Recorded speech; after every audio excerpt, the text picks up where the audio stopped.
नमस्कार। हमारा आज का विषय है कर्मकांडी ब्राह्मण के ऊपर में। क्या कारण है कि कर्मकांडी ब्राह्मण का जो स्थिति है या तो प्रतिकूल है या फिर दयनीय भी है। आज हम उसी के बारे में बात करेंगे। हमारे धर्म ग्रंथ के अनुसार कर्मकांड को एक बड़ा ही जटिल कार्य बतलाया गया है। यहां तक कि वाल्मीकि रामायण में महर्षि वशिष्ठ इस बात को बोल चुके हैं। वे ये बतलाए हैं कि हम यहां पर प्रभु श्री रामचंद्र जी के यहां या महाराज दशरथ के यहां राजपुरोहित सिर्फ इस लोभ में बने हैं क्योंकि हम जानते हैं कि भगवान विष्णु प्रभु श्री रामचंद्र जी के रूप में इसी घर में यहीं पर अवतार लेने वाले हैं। तो हम स्वयं चाह रहे हैं कि भगवान विष्णु का प्रभु श्री रामचंद्र जी का अपने आंखों से देख पाएं, उनका जो भी संस्कार है हम स्वयं कराएं। यही हमारा लोभ है यहाँ पर राजपुरोहित बनकर रहने में। तो यह एक बड़ी जटिल व्यवस्था है और जो कर्म है अगर इसको सही तरीके से नहीं किया गया, अगर इसको शास्त्रिक विधि से नहीं किया गया तो इसका प्रतिकूल असर पड़ता ही है। इसका एक शास्त्रिक दोष होता है जो कि पुरोहित के ऊपर में ही होता है। जो भी कर्मकांडी ब्राह्मण हैं उन्हीं के ऊपर में उसका दोष होता है। यहां देखिए, जो कर्मकांडी ब्राह्मण जो होते हैं दो तरह का मतलब काम करते हैं। एक तो हो गया देवता संबंधित और एक हो गया पितर संबंधित। तो अगर आप देवता का काम कर रहे हैं, जैसे कोई सत्यनारायण भगवान का पूजा किए या माता दुर्गा का दुर्गा सप्तशती का कुछ हो गया या इसी तरह का कुछ अगर अनुष्ठान करते हैं तो अंत में आप देखे होंगे कि जो कर्मकांडी ब्राह्मण लोग जो होते हैं क्षमा याचना करते हैं। आवाहम न जानामि विसर्जनम, या फिर उसी प्रकार का बहुत सारा मंत्र है जिसको वो बोल करके प्रार्थना करते हैं भगवान से कि अगर हमसे किसी प्रकार की अगर कोई त्रुटि हो गई हो तो आप हमें क्षमा कर दीजिएगा। भगवान इसको कर भी देते हैं। परंतु अगर आप पितर का काम होता है, जो कर्मकांडी ब्राह्मण जो श्राद्ध संबंधी या पितर संबंधी जो कार्यक्रम करते हैं, जो कर्मकांड करते हैं, तो पितर जो है आपका क्षमा याचना नहीं सुनते हैं। जो भी शास्त्रिक विधि है अगर उस विधि से नहीं किया गया तो उसका भी बहुत बड़ा दोष लग जाता है। दोष पुरोहित को ही क्यों लगता है? यहां यह भी प्रश्न हो रहा है कि अगर दोष लगना है तो यजमान को लगेगा, पुरोहित को ही क्यों लगता है? तो पुरोहित को या कर्मकांडी ब्राह्मण को इसलिए लगता है कि पूजा होने से पहले वे यजमान से एक संकल्प ले लेते हैं, क्योंकि जो यजमान होते हैं उनको पता नहीं होता है कर्मकांड का जो विधान है उसको कैसे करना है, इसके बारे में उनको पता नहीं होता है। तो जो ब्राह्मण लोग होते हैं वो उनसे, जो यजमान हैं, उनसे संकल्प ले लेते हैं कि यहाँ पर जो भी कर्मकांड होने वाला है इसका पूरा का पूरा जवाबदेही मेरे ऊपर होगा। तो ये सब को ध्यान में रखते हुए कब कब इसको शास्त्रिक या फिर धार्मिक दोष होता है, किसी कारण से होता है, हम कुछ बिंदु यहाँ पर हम मतलब बात करेंगे, कुछ पॉइंट्स के बारे में हम यहां पर बात करेंगे। तो पहला है इसमें ज्ञान की कमी। बहुत बार ऐसा देखा गया है कि बहुत सारे जो कर्मकांडी लोग हैं वो एक अपना ढर्रे पे चले आ रहे होते हैं। वो उनका कुछ ना कुछ मंत्र उनके पास है, कुछ मंत्र याद कर लिए हैं और उस मंत्र के द्वारा ही जो पहले से करते आ रहे हैं वही उसको कंटिन्यू करते हैं। वे जो शास्त्र है, वेद है, पुराण है, उसको पढ़ते नहीं हैं। चूंकि वे पढ़ते नहीं हैं उनको पता ही नहीं हो पाता है कि हम जो विधि अपना रहे हैं वो सही है या नहीं है। ये पहला कारण है। जब आपको ही ज्ञान नहीं है, जो कर्मकांडी ब्राह्मण हैं, अगर उनको पूर्ण रूप से अगर ज्ञान नहीं है किसी कर्म के बारे में, किसी कर्मकांड के बारे में, तो उसको सही तरीका से नहीं करेंगे। अब जब नहीं करेंगे तो उसका दोष, चूंकि वे संकल्प ले चुके हैं, उन्हीं के ऊपर होने वाला है, दोष उन्हीं को लगने वाला है।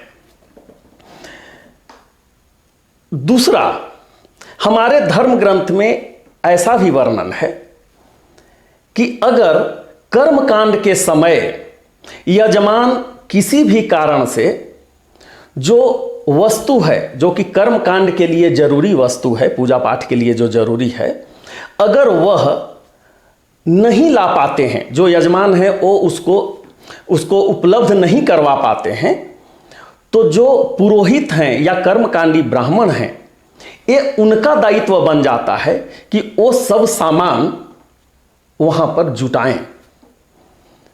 आप बहुत बार ऐसे भी देखे होंगे कि बहुत सारा सामान के अभाव में, अभावेशाली चूर्णम, अगर कुछ नहीं है अभावेशाली चूर्णम हुआ, या फिर अगर फूल नहीं है तो अक्षत से काम हो गया, पान का पत्ता का जहां जरूरी है वहां आम के पत्ता से काम हो जा रहा है, जहां गोबर गणेश अगर बनाने का बात है तो वहां मिट्टी से ही, कुछ मिट्टी के गणेश से काम चल जा रहा है। देखिए, ऐसे बहुत सारे उदाहरण हैं। जो चीज का होना चाहिए उसके अभाव में उसका हम एक, मतलब उसका एक सब्स्टिट्यूट, उसका एक दूसरा रूप हम लोग वहां पर देने का कोशिश करते हैं। कोई वस्तु नहीं है तो अभाव में हम लोग अक्षत से ही काम चला लेते हैं, जो कि गलत है। जो शास्त्रिक विधि से जो वस्तु का होना है, वहां पे जो विधान से होना है, वो होना बहुत जरूरी है। अगर कोई पुरोहित वो सब सामान जुटाने में समर्थ नहीं हो पा रहे हैं, इसका दोष भी पुरोहित को ही लगता है। तीसरा है, अयोग्य होने पर भी दान ग्रहण करना। देखिए, दान ले लेना बहुत आसान है, पर उसको पचाना, आप पचा कैसे पाएंगे उसका? क्योंकि दान सिर्फ कोई एक वस्तु नहीं होता है कि कोई आपको दान दे दिया और वह वस्तु आपके पास हो गया। जो व्यक्ति दान दे रहा है उसका पाप और पुण्य दोनों साथ में आता है दान के माध्यम से।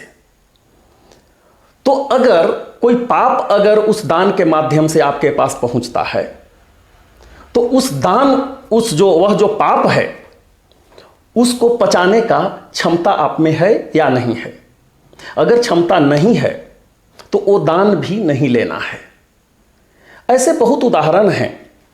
वाल्मीकि रामायण में ही उसका भी उदाहरण है। बहुत सारे जो चक्रवर्ती राजा हैं, ब्राह्मणों को भूदान दे देते थे, भूमि का दान, बहुत बड़ा बड़ा भूमि का दान दे देते हैं। और उस समय ब्राह्मण लोग बोलते हैं कि हम इस भूमि का रक्षा नहीं कर पाएंगे, हमारे अंदर वो क्षमता नहीं है कि हम उसकी रक्षा कर पाएंगे, इसीलिए आप ही इस भूमि को रखिए, उसके बदले में आप दूसरा कुछ हमें दे दीजिए।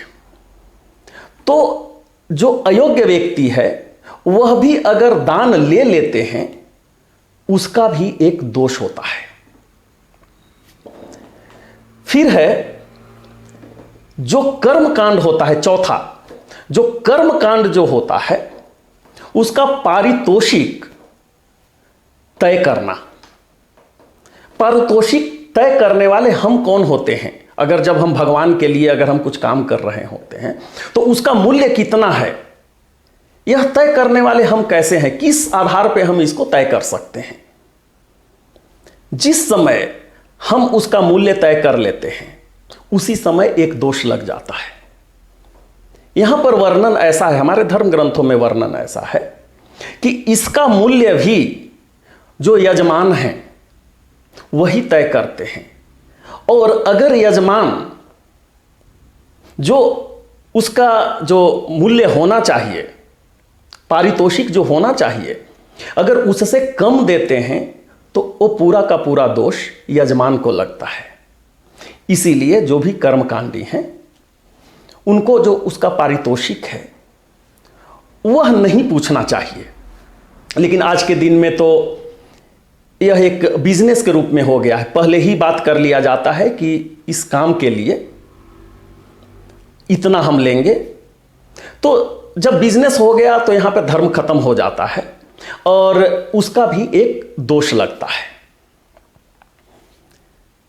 इसके बाद एक और बिंदु है जो कि दूसरे के घरों में भोजन ग्रहण करना। जब भी हम मतलब जो कर्मकांडी जो ब्राह्मण लोग होते हैं, जो कर्म खत्म होने के बाद या कर्मकांड जो चल रहा होता है, पूजा पाठ खत्म हो जाने के बाद वहां पर भोजन ग्रहण करते हैं। हमारे भविष्य पुराण में इसका वर्णन है कि जब भी आप भोजन कहीं करते हैं तो वह जो व्यक्ति है उस व्यक्ति का पाप भी उस भोजन के साथ में सम्मिलित होता है, उस अन्न के साथ में सम्मिलित होता है। तो उसके लिए भी बहुत बड़ा शक्ति होना है, ताकत होना है उस भोजन को पचाने का। खास करके जब आप श्राद्ध का भोजन कर रहे होते हैं। इसका भी वर्णन आपको वाल्मीकि रामायण और गरुड़ पुराण में भी मिलेगा कि जो पितर होते हैं, जब श्राद्ध का भोजन अगर ब्राह्मणों को करवाया जाता है तो जितने भी पितर लोग उनके होते हैं वे सब ब्राह्मण के शरीर में प्रविष्ट होते हैं और उनके माध्यम से ही भोजन ग्रहण करते हैं। तो क्या इतनी शक्ति है ब्राह्मण में कि जो पितर लोग हैं उनका जो आत्मा है अपने अंदर प्रविष्ट करा सकें और उनको भोजन प्रदान कर सकें? अगर वो शक्ति नहीं है तो वो भी उसका भी एक उल्टा असर पड़ता है, प्रतिकूल असर पड़ जाता है। इसका वर्णन वाल्मीकि रामायण में है। तो ये कुछ बिंदु हैं, ऐसा नहीं है कि हम जो बोले हैं सिर्फ उतना ही बिंदु है। बहुत सारा बिंदु है जिसको अच्छी तरीका से न करने पर, अगर कर्मकांड को सही तरीका से शास्त्रिक विधि से नहीं किया गया तो उसका एक दोष लगता है। और जब दोष लगेगा तो उसका असर जो है वो प्रतिकूल ही होगा, अनुकूल कभी नहीं होगा। ये सब हो गया आपको धार्मिक और शास्त्रिक कारण। अभी जो हम बात किए कुछ बिंदु, कुछ सामाजिक कारण भी है। तो हम एक सामाजिक कारण, एक हम उदाहरण आपको दे देते हैं कि जो कर्मकांडी ब्राह्मण हैं उनको जो प्रतिष्ठा मिलना चाहिए वो प्रतिष्ठा का अभाव होना। जब हम प्रतिष्ठा का बात करते हैं तो सिर्फ बात व्यवहार ही नहीं है, बात व्यवहार तो है ही, उसके साथ में उनको जो मिलना चाहिए, जो कर्म कर रहे हैं उसका जो पारितोषिक मिलना चाहिए वो सही नहीं मिलना भी एक बहुत बड़ा कारण है। अगर उदाहरण आप देखेंगे तो अगर किसी के घर में विवाह अगर होने वाला है तो एक विवाह के लिए किसका किसका होना जरूरी है? वर, वधू, एक कन्यादान करने वाला व्यक्ति और एक ब्राह्मण। ये चार ही का होना जरूरी है अगर हम शास्त्रिक विधि से विवाह अगर कर रहे हैं। इसके अलावा और कोई हो चाहे ना हो, बहुत ज़्यादा कोई फर्क नहीं पड़ता है। ये चार का होना बहुत जरूरी है। वर, वधू, कन्यादान करने वाला या करने वाली और एक पुरोहित या जो ब्राह्मण है, ये होना जरूरी है। अब आगे देखिए उनका पारितोषिक कैसे मिलता है। अगर एक विवाह में अगर आप उदाहरण लीजिए कि 20 लाख रुपया अगर खर्चा हो रहा है तो 5 लाख, 7 लाख ऑर्केस्ट्रा में, संगीत में, नाचने गाने, इसमें खर्चा हो जाएगा। लेकिन अगर कोई ब्राह्मण अगर 21,000 अगर पूछ दिए उस विवाह के लिए तो वो देने में लोगों को बहुत बुरा लगता है कि ब्राह्मण जो है सो लूट रहे हैं, बहुत ज़्यादा कोई डिमांड कर दिए हैं, जबकि बिना ब्राह्मण का वह विवाह हो ही नहीं सकता है। इसके बावजूद भी आपका डेकोरेशन में, फूड में, बाकी दूसरे जगह पे लाखों खर्चा हो जाएगा। लेकिन अगर ब्राह्मण अगर 21,000 भी अगर पूछ दिए तो थोड़ा मन मलिन हो जाता है लोगों का। तो देखिए, ये सब बहुत सारे कारण हैं जिसके वजह से जो कर्मकांडी जो ब्राह्मण लोग हैं उनकी स्थिति चाहे तो प्रतिकूल है या फिर कहीं कहीं दयनीय भी है।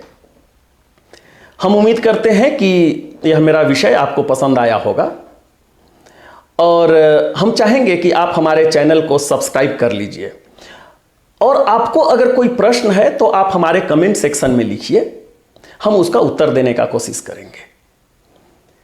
बहुत ही जल्द हम आपके समक्ष नए विषय के साथ उपस्थित होंगे। तब तक के लिए हम आपसे विदा लेते हैं। बहुत बहुत धन्यवाद। जय सनातन।